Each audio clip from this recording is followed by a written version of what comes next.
Kapodra police સ્ટેશનના પ્રોહિબિશનના ગણનાપાત્ર case જેની કિંમત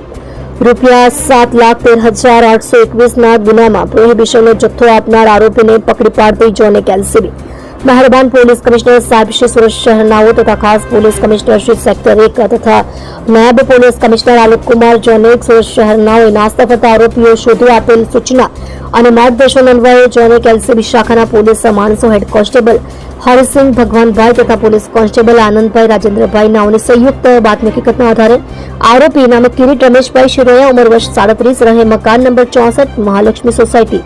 વિભાગ બી યોગી ચોક પાસે સથાણા સુરત મૂળ વતન મોટા લીલિયા તાલુકો મોટા લીલિયા જિલ્લો અમરેલીને પકડી પાડેલ છે। આરોપી કિરીટ રમેશભાઈ શિરોયા પર અગાઉ પણ સુરત શહેરના કાપોદ્રા પોલીસ સ્ટેશનમાં 4 ગંભીર ગુનાઓ, સથાણા પોલીસ સ્ટેશનમાં 2 ગંભીર ગુનાઓ અને પાંડેસરા પોલીસ સ્ટેશનમાં 1 ગંભીર ગુનાઓ નોંધાઈ ચૂક્યા છે।